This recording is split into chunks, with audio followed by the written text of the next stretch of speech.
Аюдың өті. Авторы Кәдірбек Сегізбайұлы. Енді қанша ғұмыр қалды екен деп ойлады мерген аунақшып жатып. Ойлап қараса тіршілігінде ешкімге ауыртпалығын артпай саяқ жылқы сияқты өз күнін өзі көріпті. Елден өзгеше күн кешіпті. Ақшолақ мылтығының арқасында бала-шағасының нәпақасын сауырдың ну орманының арасынан теріп, олардың жүрегін қарайтпапты. Рас, 60-тың жуан ортасына келген ғұмырында колхоздың қойын бақты, сиырын бақты, ақыры зейнеткерлікке қорықшы болып жүргенінде шықты. Зейнеткерлікке шыққанша құрбылас тұрғыластары көрген бейнеткерлікті бастан кеше қоймапты. Тек анау бір әрісті болып өткізген 5 жылы болмаса. Ол кезеңін өзі де еске түсіргісі келмейді. Бүгінде өмірінің сол бір келте бөлігі көрген жаман түсі сияқты елестер еді. Өзі сияқты майданнан тайсақтағандардың, қоғам мүлкіне суық қол сұққандардың, тіпті есептен жаңылып мемлекетке қарыз боп қалғандардың жиналған тобыры еді ол. Сондықтан да айыптылардың арасында күшін көрсетіп тісін батырар содырлар көп болмайтын. Бұлар көрсе көресіні қызыл жаға қырандардан көрер еді. Ол да өтті кетті бір өмір еді. Ал айдаудан оралған соң өз колхозына, өз фермасына келіп өшіп қалған әке түтінін түтетті. Ағайынға өкпе жоқ, ештеңе болмағандай кебенек киген келеді десіп қарсы алған. Айыбымды жуып шаяйын дегендей бел шешпей колхоз шаруасына кіріскен болды. Бірақ сүйекпен біткен қасиет тауға қарап ұлуын да қайта бастаған. Осы аңға құмарлығының кесірінен сен жақсысың деген сөзді сирек естіпті. Естімесе естусіз қалсын. Баста жаратушысы несібеңді қалыңның арасынан, өзеннің сағасынан тересің. Ол үшін жаздың ыстығына да, қыстың суығына да қарама, күндізге де түнге де көңіл бөлме деп маңдайына бір жола жазып тастаса, бұл шіркінге қайтпек керек. Аңға деген құмарлығы өз алдына қазіргі қарақазан сары баланың қамын айырған несібе нәпақасы да осы кәсібіне келіп тіреле берер еді. Тауынан соңғы бұғы, соңғы арқар елігі таусылғанша өзінің қолынан мылтығы түскенше, өмірден алар үлесімен есесін жібермесі тағы да кәміл. Қайта қара көжеге қарап қалған өзгелерге қарағанда жамбастың мырза басын ұстап отырғандай өз тірлігіне риза болатын. Соғыс бітті, ел есін жинады дегенмен ол кезде әр колхозшы еңбекақы сұрау дегенді есінде қойып түсінде де көрмейтін. Айына берген 4-5 кило бидайға қой ешкінің сүтінен алар құрт ірімшігін сүзбе майын қорек қып ілдәләлейтін. Жалғыз сиыры барлар оның бұзауын жыл сайын салыққа өткізіп қарап отырар еді. Содан да олардың тісіне айына бір дүркін қызарған тисе, соған да риза болатын. Мерген бала-шағасын қызылсыратқан жоқ. Басқасын қойғанда шалдардың тымағынан басқаға жарамайтын жаман қызыл түлкі де бұл күнде пұл болыпты. Әрине көзін тырнап ашқалы осы таудың аң-құсын әкесінен қалған өз меншігіндей сезініп өскен мерген аттылы жаяулы, машиналы мотоциклді әрбір келімсекті көргенде бүйдей жиырылатын, дәл бір әкесінің малына тиіскен ұрыларды көргендей жер-көкке симай ашуланатын. Мұндайда мергенді штатта жоқ табиғат қорғаушысы десе де болар еді. Тіпті бір жолы иен тегін тауға келіп браконьерлік қылып жүрген 2 жігітті ұстап алып аудандық милицияға хабарлап машиналарына салып жібергені бар. Қайда, ол бұдан 5-6 жыл бұрын болатын. Мерген таңғы оразасын аң етінің қара қуырдағымен ашпақ болып отыр еді. Ақай жоқ, тоқай жоқ келіп мылтық атқандарды білмек болып орнынан тұрған. Сақтықта қорлық жоқ деп Ақшолағын іле кетті. Дәл алдындағы белегірден баспалап қараса, 2 жігіт 12 салалы мүйізді үлкен бұғының кеудесіне мініп үлгеріпті. Соғымдарын сойып жатқан немелердей қапаш-құпаш терісін түсіріп жатыр. Ол ұрлана басып барып атын ерттеп мінді. Көкшолақты кесе ұстады. Сонан соң дәл иек артпадан асып екеудің төбесінен түскен. Қолдарыңды көтер, деп ақырып қалған.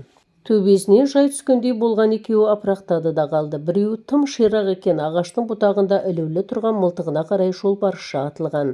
Қозғалма, иттің баласы, әйтпесе анау өзің жыққан бұғының соңынан жайратып салармын. Бұл сөздің әзіл емес екенін түсінген екеуі өлердегі сөздерін айтып жалынсын. Тіпті біреуі ауыз бастырыққа астындағы атын да бермек болды. Мерген міз баққан жоқ. Екеуінде аттарына мінгізіп ауылға айдап барғанда аудандық милицияға хабар берген. Ол тіршілігі пайдаға шығып өте қауіпті браконьерлерді қарусыздандырып ұстағаны үшін сыйлыққа алтын сағат алып біраз мақтау сөздің астында қалғаны бар. Тіпті аудандық газетке туған табиғаттың жанашыры деген мақала жазылып суреті басылды. Бұл заманда аюдың терісін төрінің алдына етпеттетіп салып қоюды аңсайтындар да аз емес.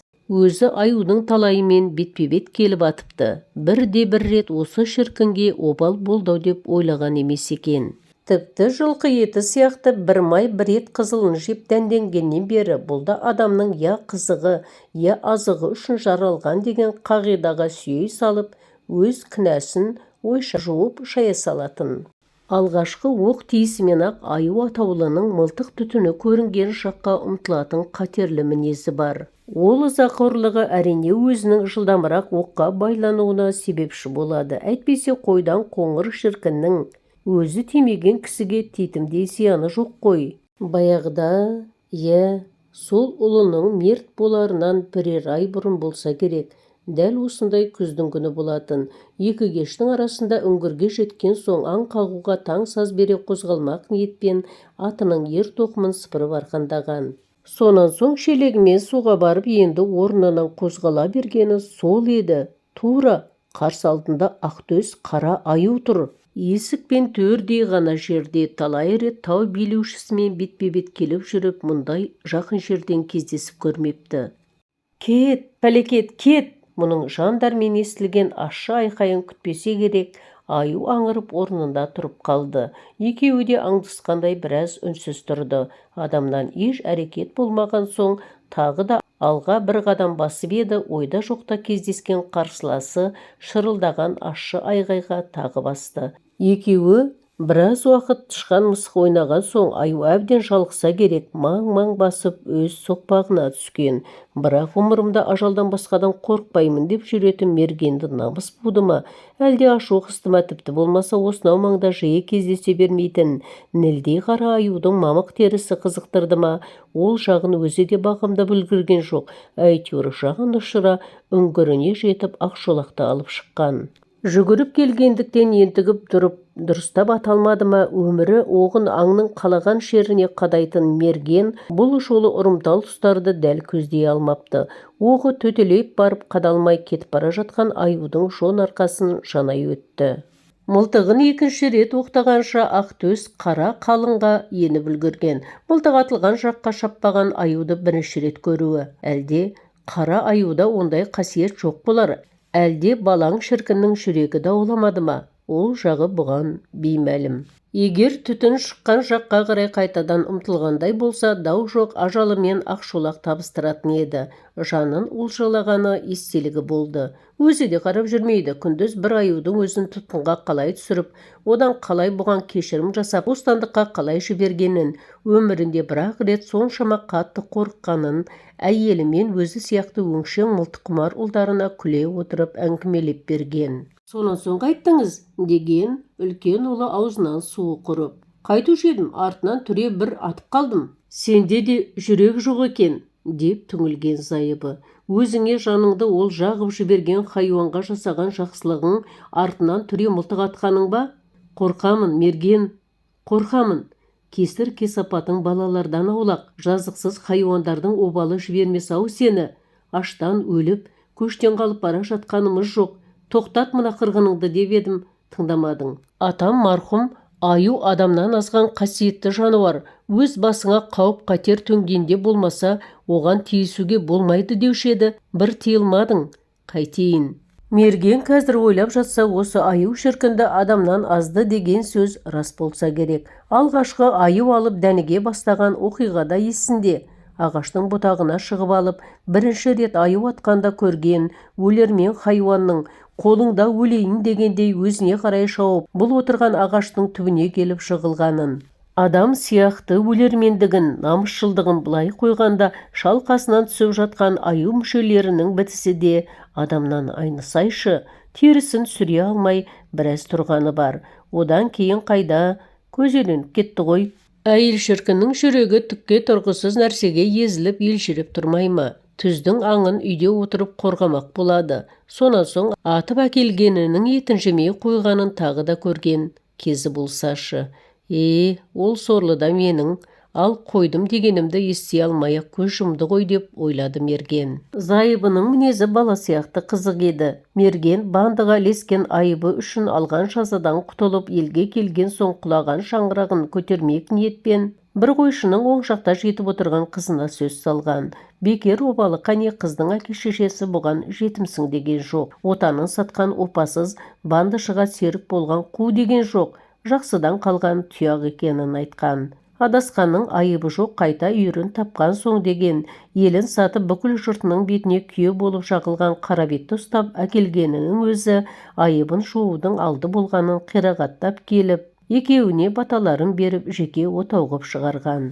Үйленген соң бірер апта өтер-өтпесте бала кезден шарлап өскен жерін сағынғанын айтып, бұл шіркін тауға беттесін. Келе баяғыда қарамылтығын тыққан үңгірге барған. Қаруы сол қалпында жатыр екен, бірақ мылтық жатқан жерге су аққан ба, қаруын тот басып оқ-дәрісі дым тартыпты. Оны майлап оқ-дәрісін жаңартпаса, бүгін ертең аңшылық құра алмасын білген. Ойлап қараса, бұның зайыбының дегеніне көніп қолына мылтық ұстамаған кезеңі, үлкен ұл мен зайыбы дүние салған уақыт аралығы сол 2-3 жылдың мөлшері екен.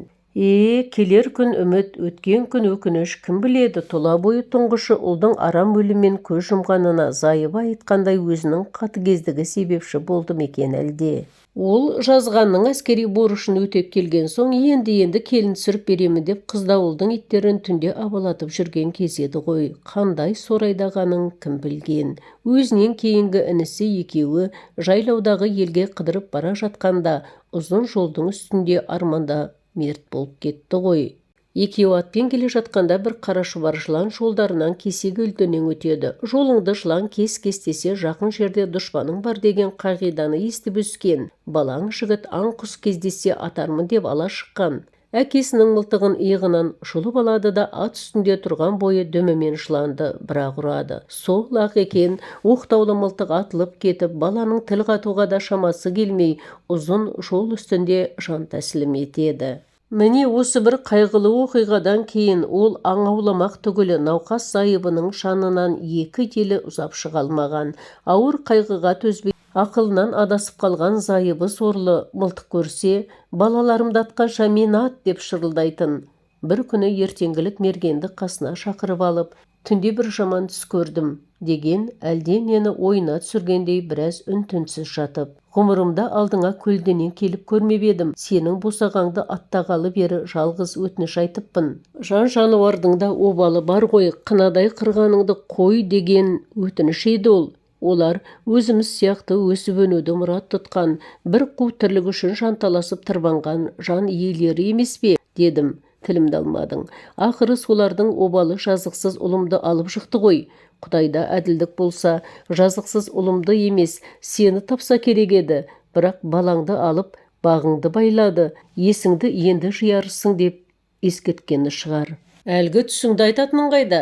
Деген мерген қабағын шытып. Өзі өлгелі жатып, бұған да өлім тілегендей болып сөйлеген әйелінен жүрегі селт еткен. Жанашырым, жақыным деп жүрген жаннан дәл мұны күтпеген. Өзі де жалпақ әлемде жалғыз қалғандай бір түрлі жүдеп жабырқап қалды. Түсімде ұлымның бейітінің қасына барған екенмін деймін, деп зайыбы түсі емес бір тойға барғандағысын айтқандай қып әңгімелей бастады. Жолда баяғыда өзің алып келетін қонжықты иттер талап өлтіретін сайда бір қоңыр аю отыр екен. Мына шіркін қайтер екен деп қауіптеніп тоқтай қалсам, аю маған қарап адамша тіл қатады. Сенде өлген балаңның басына келе жатырсың ба дейді, апанық қып. Сені қойшы, анда-санда балаңның басына келіп шеріңді тарқатып қайғыңды ортайтасың. Мен айтсаңшы, қонжығымның сүйек саяғына дейін қарға құзғын шоқып шашып жоғалт демес пе? Ойбай-ау, сені менің күйеуім атып тастадым демеп пе еді? Тіпті теріңді де сыпырып алып келіп біреуге сатқан сияқты еді ғой деймін оған. Екеуміз де анамыз ғой, аналардың тәні өлгенмен жан өлмейді екен. Әйтпесе сенің қара жүрек күйеуіңнің мені өлтіргені де терімді сыпырып, оған қоса өтімді де алып сатқаны да рас болатын. Білем, сен қолыңнан келгенше бізді қорғап баққыңақ келеді. өйтпесең ана боласың ба? Сенің де өз балаңнан айырылып еңіреп қалғаныңды білген соң қайғыңа ортақтасайын деп әдейі келдім. Ана күйеуің айт. Оның өзі де түптің түбінде жазасын бір тартар. Соны жеткіз, тыйылсын де. Содан кейін-ақ үлкен қоңыраю ақ теріскейге қарай жүріп кеткені. Тух, сенің түсіңде түс-сияғы жоқ екен. Қойдық қой енді бәрінде. Сөйлеуге шаман келмей жатып неменеге мені талқыға сала бересің, деп мерген орнынан тұрып кеткен. Отыра тұр, деді зайыбы. Менің көзім жұмылса кім саған уағыз айтып басыңды қатырар дейсің. Құлағыңды жеген сөзімнен де, көзіңе күйік болған өзімнен де құтыларсың. Көп асқанға бір тосқан, сенің күні ертеңгі көрешегің үшін қиналып та жатқаным жоқ. Кесірің ұрпақтарымнан, анау қалған екі ұлдан аулақ болғай деп айтамын. Мен сорлы ұлымның алдын кескестеген жылан емес, оның мені зарлатып кету үшін әдейі келген аңдардың киесі екенін де біліп жатырмын ғой. Бірақ менің түсінбейтінім, Құдайдың бар екені, аңдардың киесі бар екені рас болса, неге ол сені емес, менің жазықсыз баламды келіп табады? Мен онда өкінбес едім ғой. Мына сөзді тағы да естігенде мергеннің қаны басына шапқан. Өлсең, жайыңа өлсеңші. Ғұмыр бойы тау басып, тас кессем, сендердің қамдарың болатын. Енді келіп менімен алысқаны несі екен мұның? Аңқұсыңның иесі болса да, киесі болса да мені неге таппапты? Көздеріңе күйік, пәле қаланың басы мен болсам, қарамды батырайыншы осы үйден, деп тысқа ата жөнелген. Біле білсең, аюда адамнан азған, деген зайыбының соңғы сөзін де анық естіді. Ол атына мініп бірден өз мекеніне тартпақ еді. Былайшыға сабасына түсіп, пенделік тірлігіндегі жаза басқан қадамдарын мойындағандай күй кешіп, тәубасына келген. Шынында да пәле-қалам ұрпақтарыма тиіп жүрмесін, деген ойға келіп, енді мылтық ұстамауға өзіне өзі серт бергендей болған. Мал көздеген болып біраз жүріп үйіне оралған. Зайыбы жазған, шынында да содан кейін көп тілге келмей, 2-3 күн жатты да көз жұмды. Мерген одан кейін де біраз уақыт уәдесінде тұрып аңға шықпай жүретін. Соңғы кездері зайыбы жазған о дүниеде жатып та бұған маза бергенді қойған. Жиі-жиі түсіне кіріп әлденеге бұрқылдап ренжіп жүреді ылғи. Неге ренжуші еді, айтары баяғы бір сөз ғой. Мылтығыңды таста. Содан ба, мерген соңғы бірер айдан бері өзінің қызықты қан базарындай көрінер таулы өлкесі жаққа аттап басқанды қойған. Аттап басқанды қойып сол жаққа көз салуға қорқатын. Аң адамның қызығы мен азығы үшін жаралған деген қағиданы өзінің де енді жоққа шығарып келе жатқанын мойындай бастаған тұсында аң бойында адамның жанын алып қалатын шипа бар деген ой оның болашақ қадамын адамдардың алдында ғана емес, Алланың алдында да ақтап алар себеп болып көрінген. Ал содан кейін ғана түстік өмірің болса кештік мал жей дейтін қағиданы өмір бойы берік ұстанып келе жатқан жанның белдеуіне бәйге жирендей тұлпар тұяқ тектен текке байланғалы тұрса, бұл жазғанның ойланар шамасы қалып еді. Ол соңғы жылдары малының басын екеу етуге, жанын жылтып жүретін жинақ кітапшасындағы цифрлардың үздіксіз өсе беруіне ындыны қатты ауып жүргенін сезетін. Дөңгелек тұяқтылар мен айыр тұяқтыларды қойып қорасындағы қаз тауықтың көбейе түсуіне де түбіне жақсылыққа бастағай әйтеуір малсақсып көбірек көңіл бөлетінді шығарды. Шіркін-ай, құрдас шынымен-ақ аюдың өтін шыныға құйып алып барғанда, құрдас-ау, уәде, тек әкелгенің жаныма шипа болса екен, бұл ит тіршілікте қадіріңді білмеппін ғой. Осы дерттен жаным қалса, тіршілігімде олай-бұлай көз жұма қалсам, о дүниеде бұл жақсылығыңды ұмытпаспын. Жаны қысылған адамға жасалған жақсылықтың қайтарымы болады дегенге сенбейтін жанмын. Сенің жақсылығыңның жаман құрдасың үшін жаныңды шүберекке түйіп ерлік жасағаныңның бодауын қайтара алмаспын. Достығымыздың белгісі болсын. Жетектеп кет. Жиренді десе ғой. Ойбай-ау, құрдас, менікі әзіл ғой. Тақымыңа басқан жүйрігіңді аударып алып қайтемін.